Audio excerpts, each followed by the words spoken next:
Right, hi guys, welcome back to the channel. It's been a while. Well, if you've been following things, like I said before, it's a cricket season, so there's lots of other things for me to do, and the weather's been glorious here in the UK for a while. We've gone through a heat wave,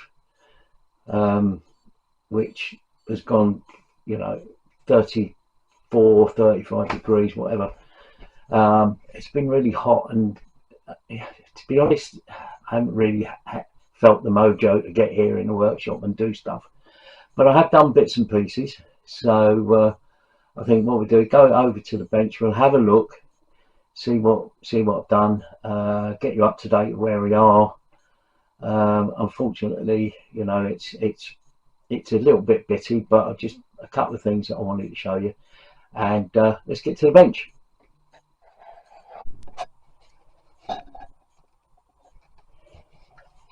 So anyway, what I started to do was draw up each of the parts.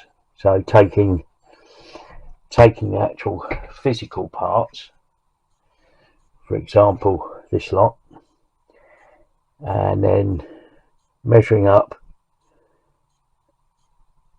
each of the parts, width, length, detail, thickness, that sort of thing, measuring it all up, and then making notes of each of the parts. There's 4 parts here: part 11, 4, 3 and 5. I haven't done them in any particular order.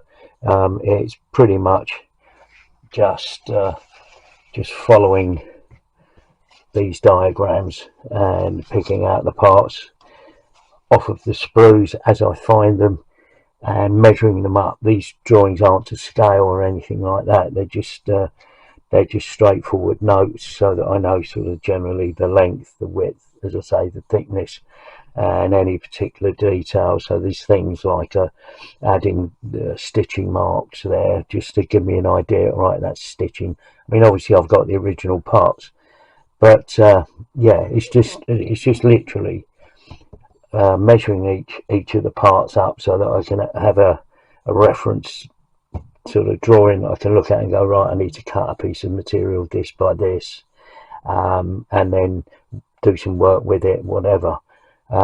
So essentially it's like going through all of the parts and measuring them all and then working out how I'm going to make them. So that's pretty much how I've done that, and I'll come back to you in a minute and show you some of the parts that I've made. Right, so just thought quickly I'd show you how I make one of these parts. This actually goes over the top of the horse. You can grab a horse, and it's got a pin on the reverse there, and essentially it sits on the horse like that, with the pin in the hole in the back of the horse, which is fine. I mean, obviously that needs dressing up, but so to make that part, obviously I've taken some drawings, and according to, let's reach over and get my drawings. Right, so according to my drawings, which are here, I need to have a long strip of 5mm wide and another strip here of 10mm wide. Now I measured the thickness of this using vernier calipers or vernier gauge, and it's between 30 and 40 thou thick. It varies across it because it's molded. So I've gone for thinking, well, I'll use 20 thou card, and I need a long strip of 20 thou, and a long strip of 20 thou that's 10 wide, and a long strip that's 5 wide. So a way of cutting long strips of card that I don't have as evergreen, I'll cut them off of a piece of 20 thou, and I've got a piece of 20 thou card there, and cut off the pieces, and I'll just show you how I do that. and I'll come back to you. So sometimes when I'm having to make a long strip cut like this, I'll use this tool here. It's a sort of rotary cutter thing for paper ostensibly, but it will cut cut plastic card as long as it's not too thick. Different versions of this tool will do different things, so I won't actually say how thick it can go. Obviously if you've got a more heavy duty one, it will cut more, but it's really useful because you can square up the edge of the sheet there and have a long parallel cut, which is really useful. But anyway, moving swiftly on.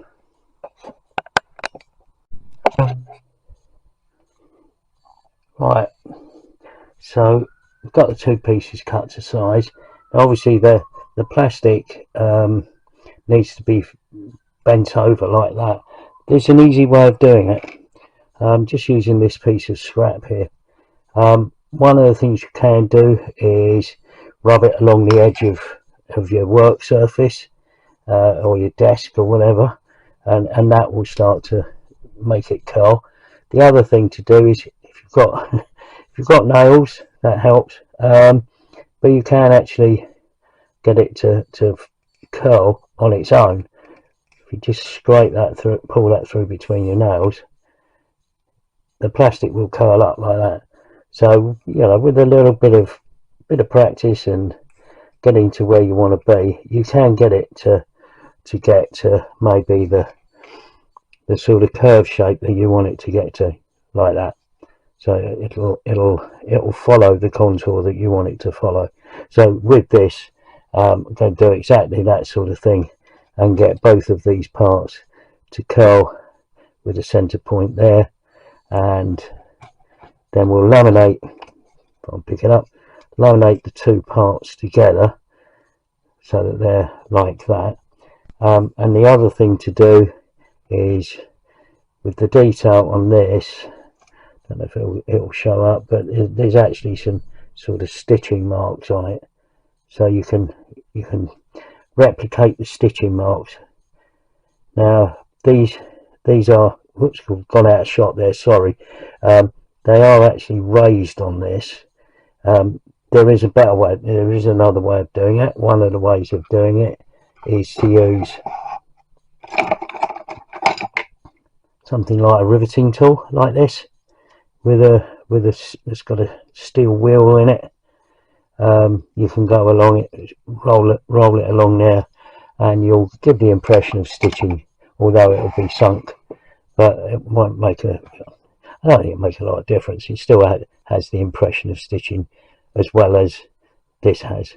So I'm going to laminate those two parts together, get those into position, and we'll have a look at creating the rest of it. I'll be back with you in a sec.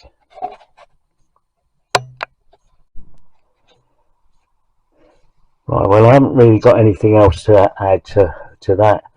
A lot of the harness stuff is just repetitive,